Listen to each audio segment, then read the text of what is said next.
पशु पक्षियों की बीट की भी जांच की जा रही है।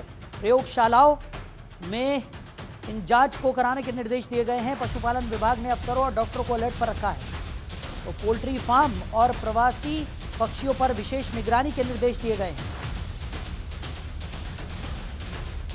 तो बर्ड फ्लू से संक्रमित बब्बर शेर की मौत के बाद यह अलर्ट जारी किया गया है।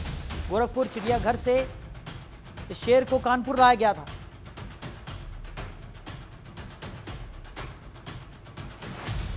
तो यूपी में बर्ड फ्लू को लेकर विशेष सतर्कता बरती जा रही है। जिलों में टास्क फोर्स सक्रिय करने के निर्देश दे दिए गए हैं। बर्ड फ्लू से संक्रमित बब्बर शेर की मौत के बाद यह अलर्ट जारी किया गया है।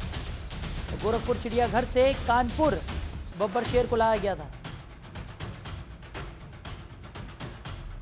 खबर पर ज्यादा जानकारी के साथ हमारे सहयोगी अवनीश कुमार हमारे साथ जुड़ गए हैं। अवनीश, बर्ड फ्लू को लेकर पूरे उत्तर प्रदेश में हाई अलर्ट जारी कर दिया गया है। टास्क फोर्स को सक्रिय करने के भी निर्देश यहां पर दे दिए गए हैं। और जिस तरीके से जो गोरखपुर से बब्बर शेर कानपुर लाया गया था, बर्ड फ्लू से उसकी मौत हुई और उसके बाद से यह अलर्ट देखने को मिल रहा है, क्या कुछ जानकारी मिल पा रही है?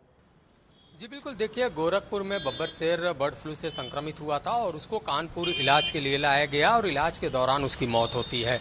उसी दौरान एक मोर के भी की मौत की जो खबर है वो निकलकर सामने आ रही है। और उसके बाद पशुपालन विभाग ने अब तय किया है कि सभी 75 जिलों में हाई अलर्ट घोषित कर दिया है। जितने भी टास्क फोर्स हैं उनको सक्रिय रहने का आदेश दे दिया गया है।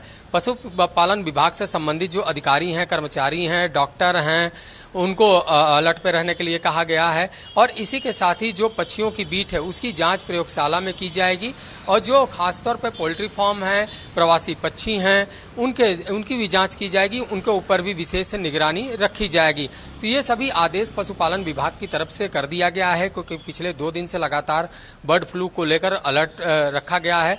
अलर्ट के दौरान तमाम जो चिड़ियाघर है वो 1 हफ्ते के लिए बंद कर दिए गए हैं। इटावा में जो लायन सफारी है उसको 1 हफ्ते के लिए बंद रखा गया है और सभी पक्षियों की जांच हो रही है। और इसी के साथ ही गोरखपुर में जितने भी कर्मचारी थे उन कर्मचारियों की सैंपल लिया गया था, उनकी जांच की गई। फिलहाल उनका जो सैंपल है वो निगेटिव आया है। उसके बाद जिस तरीके से बब्बर शेर की मौत होती है उसके बाद एक बार फिर से पशुपालन विभाग अपनी तरफ से अलर्ट हो गया है और टास्क फोर्स को अलर्ट रहने का निर्देश दिया है, उनको सक्रिय रहने का निर्देश दिया है। और इसी के साथ ही हर जिले में मॉनिटरिंग तेज करने का भी निर्देश जारी कर दिया गया है। बिल्कुल। और अवनीश, अगर बात की जाए, क्योंकि इससे पहले ही हमने देखा जब बर्ड फ्लू संक्रमित की बात निकलकर सामने आई, उसके बाद से ही लगातार हम देख रहे थे कि तमाम चिड़ियाघरों को बंद कर दिया गया था, तमाम व्यापक कदम भी यहाँ पर उठाए जा रहे थे। लेकिन अब जिस तरीके से सतर्कता यहाँ पर बढ़ती जा रही है, टास्क फोर्स को सक्रिय करने के निर्देश भी यहाँ पर दे दिए गए हैं जिलों में, और जिस तरीके से लगातार व्यापक कदम उठाए जा रहे हैं, उससे साफ तौर पर जाहिर है कि कहीं ना कहीं मामला जो है वो काफ़ी गंभीर यहाँ पर नजर आ रहा है। और उसकी गंभीरता को रोका जा सके, उसको नियंत्रण में लाया जा सके, इसी वजह से ये तमाम व्यापक कदम यहाँ पर उठाए जा रहे हैं। जी बिल्कुल, देखिए बर्ड फ्लू एक गंभीर बीमारी है, वह जो है वो फैलता है। तो साफ है कि अगर एक भी पशु में बर्ड फ्लू के संक्रमण आते हैं तो उस संक्रमण से जो आसपास के पशु पक्षी हैं वो संक्रमित होंगे।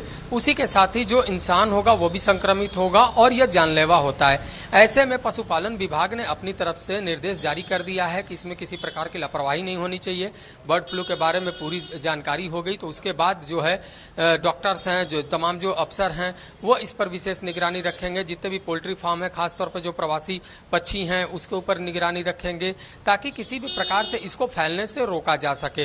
अब चूंकि एक बब्बर शेर की मौत हो गई तो उसमें कई सवाल भी उठने लगे हैं, तो उसके बाद अब जो निगरानी है और बढ़ा दी गई है।